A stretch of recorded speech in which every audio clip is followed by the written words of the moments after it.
नमस्कार मित्रों, स्वागत है आप सभी का आपके अपने चैनल पृष्ठी द रे ऑफ लाइट पे।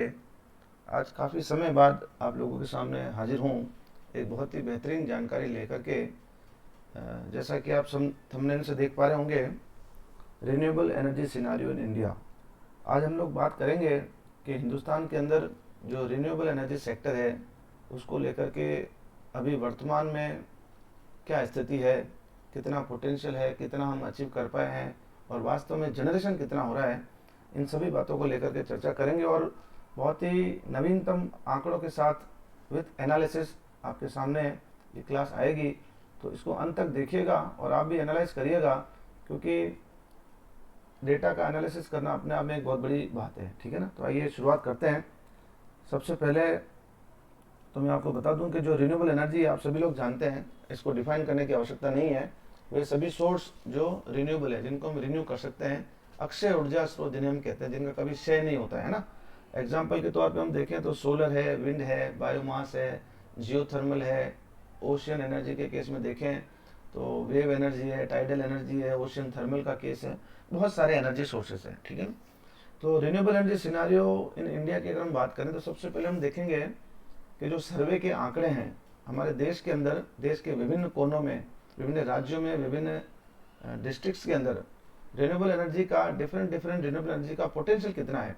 ऑब्वियसली जो जोग्राफिकल लोकेशंस हैं, हर एक क्षेत्र का अपनी अपनी एक जोग्राफिकल हिस्ट्री है, उसके हिसाब से अलग अलग पोटेंशियल है, अलग अलग सोर्सेज का, वो हम देखेंगे। फिर हमारे गवर्नमेंट ऑफ इंडिया ने, जो हमारी मिनिस्ट्री है, उन्होंने 31 दिसंबर 2022 तक कुछ टारगेट डिसाइड किए थे। तो मैं कुछ उनकी बात करूंगा और अभी नए जो डेटा हैं मार्च तक के, उनकी भी हम बात करेंगे। और भविष्य में 2030 में क्या लक्ष्य रखा गया है उनके भी हम बात करेंगे, वास्तव में कितना हम अचीव कर पाए हैं, और फिर फाइनली जनरेशन की बात करेंगे, है ना। तो देखिए, सबसे पहले अगर हम रिन्यूएबल एनर्जी पोटेंशियल की बात करें तो देश के विभिन्न राज्यों में, विभिन्न राज्यों के विभिन्न डिस्ट्रिक्ट्स के अंदर अलग अलग पोटेंशियल है। ओवरऑल पोटेंशियल की जो पिक्चर है वह आपके सामने रखने की कोशिश करता हूँ।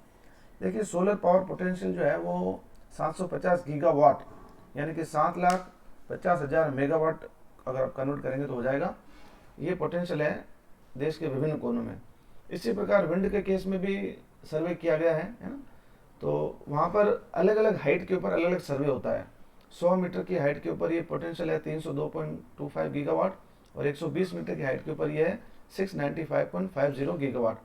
तो ओवरऑल अगर हम देखें तो विंड का पोटेंशियल ज़्यादा है अलग अलग हाइट पे, और इन जनरल सोलर का भी पोटेंशियल काफ़ी अच्छा है। फिर बायोमास का पोटेंशियल अगर हम देखें तो 25 गीगावाट है, स्मॉल हाइडल का 20 गीगावाट, है ना। जियोथर्मल का 11 गीगावाट और टाइडल का 12.5 गीगावाट। ये नवीनतम आंकड़े हैं पोटेंशियल के। एक साथ आपको ये ऐसा मिलना संभव नहीं है, तो ये बहुत ही महत्वपूर्ण जानकारी है। आगे बढ़ते हैं। जो दो मेजर सोर्सेज हैं हमारे इंडिया के अंदर, उनका और थोड़े बहुत और पोटेंशियल हम देखेंगे। डिस्ट्रिक्ट स्टेट वाइज थोड़ा सा पोटेंशियल देख लेते हैं। तो देखिए, state wise estimated solar power potential top 10 अगर हम कंट्री की बात करें तो ये जो ग्राफ है उसके माध्यम से मैं आपको समझाने की कोशिश कर रहा हूँ कि जो 750 गीगावाट है वो किस तरह से फैला हुआ है। तो आप देख सकते हैं राजस्थान के अंदर हाईएस्ट पोटेंशियल है 142.31 गीगावाट, राइट। इसी तरीके से नेक्स्ट नंबर पे महाराष्ट्र, फिर मध्य प्रदेश, अरुणाचल प्रदेश, गुजरात, कर्नाटका, यूपी, तेलंगाना, तमिलनाडु और पंजाब के अंदर सबसे कम है। हालांकि ये पोटेंशियल मैं केवल टॉप 10 का दिखा रहा हूँ, बाकी विभिन्न दूसरे राज्यों में भी पोटेंशियल है, लेकिन वो उससे कम होगा, जाहिर सी बात है। ठीक है, आगे बढ़ते हैं। इसी तरह से हम विंड का अगर हम पोटेंशियल देखें, जो आंकड़े हैं ग्राउंड लेवल से 120 मीटर की हाइट के ऊपर, तो ये कुछ राज्यों का पोटेंशियल मैं आपको दिखा रहा हूँ, है ना। टोटल 7 राज्यों का है, जिसके अंदर आप देखें गुजरात के अंदर सबसे हाईएस्ट पोटेंशियल है ना। फिर आपका कर्नाटका में है, मध्य प्रदेश में है, राजस्थान में कंपेरेटिवली कम है पोटेंशियल, 127 है, तीसरे नंबर पे हैं हम लोग, है ना। आगे बढ़ते हैं। स्मॉल हाइड्रो का अगर हम पोटेंशियल देखें, हाइड्रो पावर प्लांट की जब भी परिकल्पना की जाती है तो हम पहाड़ों के ऊपर झरनों की बात करते हैं, नेचुरल रेनफॉल की बात करते हैं। तो ऑब्वियसली हिमाचल प्रदेश में बहुत ज़्यादा पोटेंशियल है, फिर आपके अरुणाचल प्रदेश में है, कर्नाटक में है, तमिल में है, उत्तराखंड में है, राजस्थान में सबसे कम पोटेंशियल है ना। तो ये आप देख सकते हैं, राजस्थान डेजर्ट का पार्ट है, तो वहाँ पर सोलर का पोटेंशियल हाईएस्ट है, टॉप पे ऊपर है ना, जबकि स्मॉल हाइड्रो में कम है ना। तो ये भौगोलिक परिस्थिति है उसके हिसाब से अलग अलग राज्यों में अलग अलग पोटेंशियल है, अलग अलग सोर्सेज का, राइट। अगर हम टाइडल पावर पोटेंशियल की बात करें तो इनिशियली एक प्राइमरी सर्वे किया गया था, उसके अंदर तो 9000 मेगावाट बताया गया। 3 लोकेशन बताई गई है ना, gulf of Cambay, gulf of Kutch यानी कि गुजरात के अंदर, और एक सुंदरबन डेल्टा है आपके वेस्ट बंगाल में। अलग अलग टाइडल रेंज के हिसाब से है ना ये पोटेंशियल दिखाया गया। फिर अभी रिसेंटली एक नया सर्वे हुआ है, उसकी बात कर लेते हैं। As per the recent study conducted by IIT Madras और CRISIL, that is credit rating information services of India limited, दिसंबर 2014 के बाद उन्होंने 21 में और रिवाइज किया है इसको। तो टोटल 12,455 मेगावाट, जिसके एवरेज अपन मान लें ओवरऑल अप्रोक्सीमेट 12.5 गीगावाट का पोटेंशियल है ना। ये डेटा जो है वो IIT मद्रास की वेबसाइट पे अवेलेबल है। ऑलमोस्ट जो पुरानी लोकेशन थी गल्फ ऑफ कच्छ और गल्फ ऑफ खंबात की खाड़ी जो है गुजरात में, वहाँ पर 7000 और फिर 2000 मेगावाट है। कुछ नई लोकेशन और आइडेंटिफाई की गई, जैसे पाक बे मैनार है चेन्नई के अंदर 230 megawatt with tidal barrage technology है ना। एक Hooghly river south of Haldwani Sundarban में और लोकेशन आइडेंटिफाई की गई। इसके अलावा आपके साउथ गुजरात के अंदर नॉर्थ महाराष्ट्र उड़ीसा है ना, और फिर Karnataka, Maharashtra, Kerala, Andhra with tidal class second tidal range and stream की और बात की गई है। तो ओवरऑल जो सर्वे है वो 12.5 मेगावाट का है, लेकिन कुछ लिमिटेड स्टेट्स हैं, गुजरात है आपका, वेस्ट बंगाल है ना, कर्नाटका है, इस तरह के 3-4 स्टेट्स हैं वहाँ पर ये पोटेंशियल है। क्योंकि जो टाइडल रेंज है, रिक्वायरमेंट है पावर जनरेशन की, वो बहुत लिमिटेड सोर्सेज हैं है ना। और आज की तारीख में कोई भी प्लांट ऑपरेशन में है नहीं, क्योंकि आपको जानकर आश्चर्य होगा कि जो पर मेगावाट कंस्ट्रक्शन कॉस्ट है, जो इनिशियल कॉस्ट लगती है किसी भी पावर प्लांट को बनाने के लिए, आप आश्चर्य करेंगे जितने भी सोर्स हैं, चाहे वो कन्वेंशनल हो चाहे वो नॉन कन्वेंशनल हो है ना, हम कोल की बात करें, हाइड्रो की बात करें, सोलर की बात करें, विंड की बात करें, जियोथर्मल की बात करें, सबको अगर आप कंपेयर करें तो highest cost per megawatt tidal power plant की है। और यही सबसे बड़ा रीजन है कि आज की तारीख में एक भी प्लांट ऑपरेशन में नहीं है, ठीक है। ये मैंने आपको बताया गुजरात में, तमिलनाडु में और वेस्ट बंगाल मेजर लोकेशंस हैं, लिमिटेड लोकेशंस हैं और कॉस्टली बहुत है ना। देखिए अब मैं आपको एक ऐसी स्लाइड के ऊपर लेके आ गया हूँ जहाँ पर हम 31 दिसंबर 2022 तक जो गवर्नमेंट ऑफ इंडिया के टारगेट थे और उसमें से हम कितना अचीव कर पाए हैं वो स्लाइड में आपके सामने लेकर के आया हूँ, ठीक है ना। देखिए अप टू 31 दिसंबर 2022 175 मेगावाट का टोटल टारगेट था, जिसके अंदर 1 लाख मेगावाट सोलर का लक्ष्य था, विंड का लक्ष्य था 60,000 मेगावाट, हाइड्रो का 10,000 और बायोमास का 5,000 मेगावाट। आप आश्चर्य करेंगे कि इस टारगेट के अंदर जियोथर्मल को और टाइडल को कोई जगह नहीं दी गई थी है ना। आगे हो सकता है 2030 के जो डिटेल टारगेट आएगा उसके अंदर उनको भी जगह मिलेगी। तो 31 दिसंबर तक जो हमने अचीव किया है, सोलर के केस में 63.3%, विंड वाला 69.88% हाईएस्ट अचीवमेंट, हाइड्रो का 49.35%, सॉरी बायोमास का हाईएस्ट है जो कि हम क्रॉस कर चुके हैं टारगेट का भी है ना। अब हम ये तो है 31 दिसंबर के आंकड़े। अभी वर्तमान में जो नए आंकड़े जो अब तक अवेलेबल हैं वेबसाइट के ऊपर, जो कि CEA की वेबसाइट है या MNRE की वेबसाइट है, जो आधिकारिक आंकड़े हैं 31 मार्च के, वो देख लेते हैं। देखिए this slide is showing the breakup of installed power capacity in terms of megawatt as on 31 March 2023, यानी कि आज से लगभग 1 महीना पहले है ना। टोटल इंस्टॉल कैपेसिटी ओवरऑल हम देखें तो 416 गीगावाट है, यानी कि 4,16,058.89 मेगावाट, जिसके अंदर आप देख सकते हैं हाईएस्ट जो इंस्टॉल कैपेसिटी है कोल की है, फिर आपकी गैस की है एंड देन डीजल। इन तीनों को अगर हम मिला लें तो उसको हम कहते हैं थर्मल है ना। न्यूक्लियर कई सालों से कांस्टेंट है, कोई चेंज नहीं आया है। हाइड्रो के अंदर अराउंड 46,850 मेगावाट है। रिन्यूएबल का टारगेट बहुत बड़ा है, 1.25 लाख करीब हम पहुंच चुके हैं है ना। इसका थोड़ा सा विस्तृत एनालिसिस कर लेते हैं। देखिए मैंने आपको यहाँ पर क्या किया है, मैंने यहाँ पर थर्मल लिखा है जो जिसके अंदर कोल, गैस और डीजल तीनों शामिल है।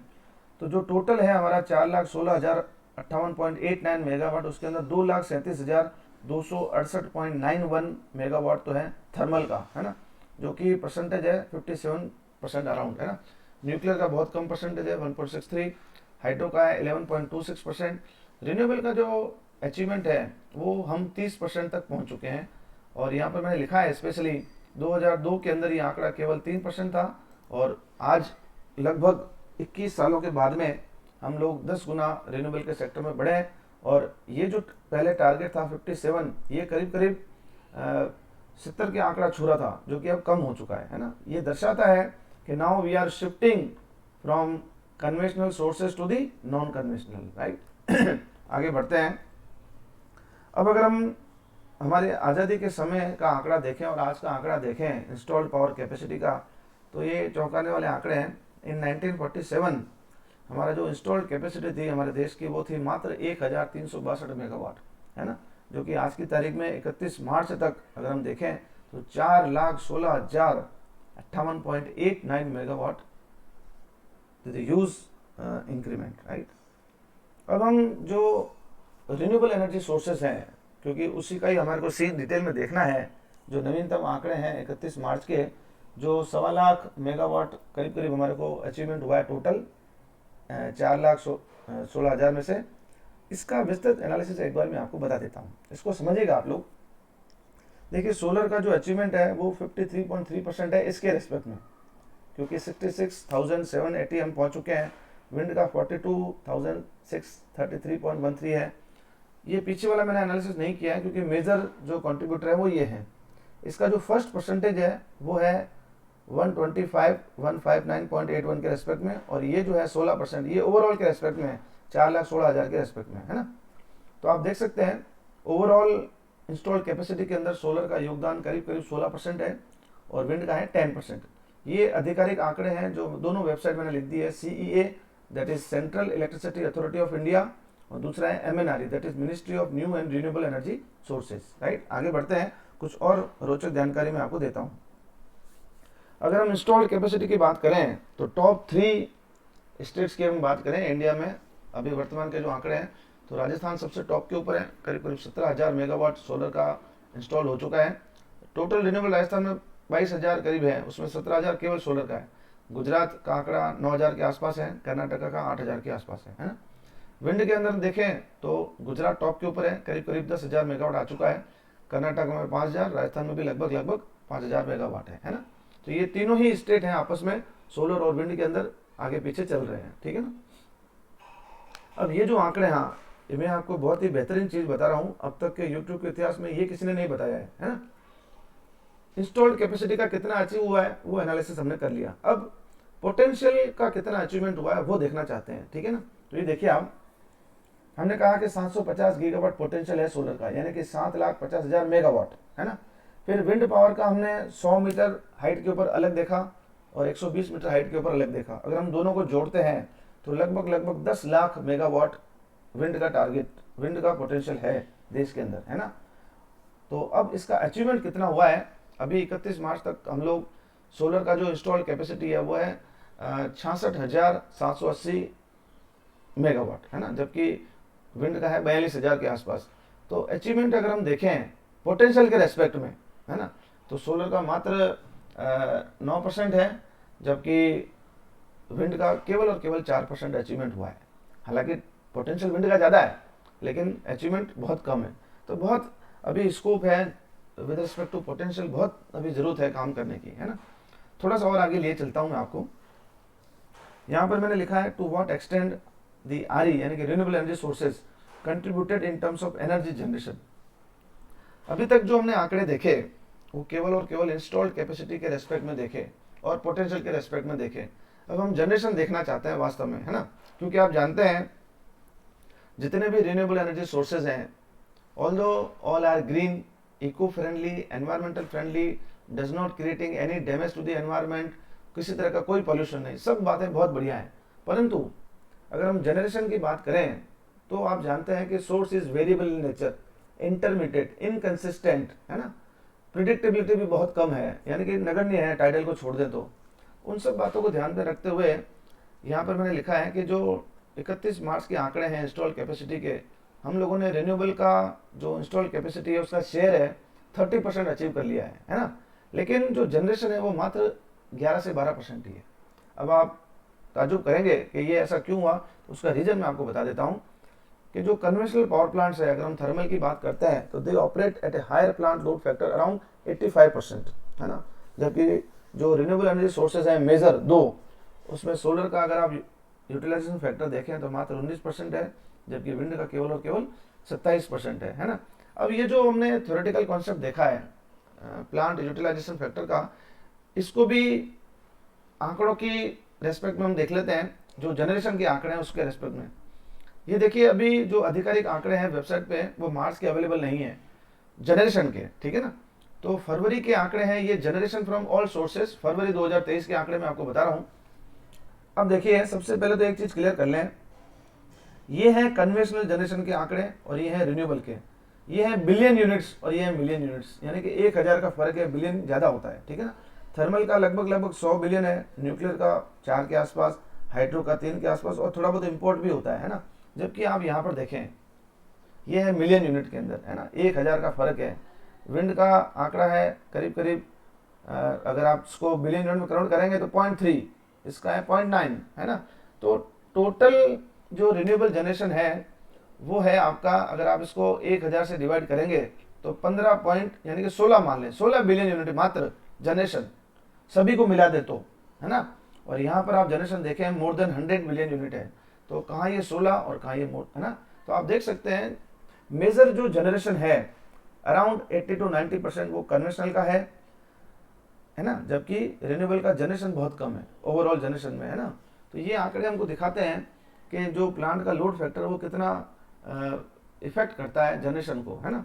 तो अब फाइनली नटशेल में मैं कहना ये चाहता हूँ, इंस्टॉल्ड कैपेसिटी अलग है, पोटेंशियल अलग है और जनरेशन अलग है ना। पोटेंशियल बहुत बड़ा है हमारे पास में, इंस्टॉल्ड कैपेसिटी जो है वो आज की तारीख में हम लोगों ने 30% अचीव कर ली है, लेकिन पोटेंशियल के रेस्पेक्ट में देखें तो 10% भी अचीव नहीं हुई है, जबकि एक्चुअल जनरेशन भी 10 से 11% ही है ना। तो मैं समझता हूँ ये बात आपको समझ में आ गई होगी। अंत में मैं हमेशा इस स्लाइड को दिखाता हूँ कि 2030 के अंदर जो हमारे फॉर्मर प्रेसिडेंट थे इंडिया के, उन्होंने अपने 2005 की स्पीच में कहा था कि India should achieve energy independence through solar power and other forms of renewable energy. 2030 तक जो है भारत, जो अभी इंपोर्ट हो रहा है, तो अभी हम डिपेंडेंट हैं एक्चुअली, है ना, अभी हम इंडिपेंडेंट नहीं है। इंडिपेंडेंट एनर्जी के सेक्टर में कब होंगे, जब हम दूसरों से मांगना बंद कर देंगे, है ना। तो ये स्वतंत्र ऊर्जा की स्वतंत्रता की बात की गई है, देश स्वतंत्र हो चुका है, रोटी कपड़ा मकान की आज कोई दिक्कत नहीं है, लेकिन ऊर्जा के क्षेत्र में आज भी हम इंपोर्ट कर रहे हैं, है ना। केवल और केवल इलेक्ट्रिसिटी के रेस्पेक्ट में, दूसरे भी ऑयल वगैरह भी इंपोर्ट होते हैं। तो इन्हीं सपने को देखते हुए नए टारगेट तय किए गए हैं 2023 के। तो उसमें रिन्यूएबल का टारगेट 500 गीगावाट रखा गया है, और साथ ही साथ नेट जीरो कार्बन एमिशन का लक्ष्य 2070 तक कोप 26 के अंदर जो है हमारे माननीय प्रधानमंत्री जी ने ये तय किया है, जो कि ग्लासगो के अंदर हुआ था 2021 के अंदर, है ना। तो मैं समझता हूँ आज जो मैंने क्लास ली है उससे एक काफ़ी सारी पिक्चर आप लोगों के सामने मैंने क्लियर की है। तो उम्मीद करता हूँ क्लास आपको पसंद आई होगी। अगर ये क्लास वास्तव में आपको अच्छी लगी है तो उसको लाइक और शेयर जरूर करिएगा। अंत में आप सभी का धन्यवाद। जय हिंद।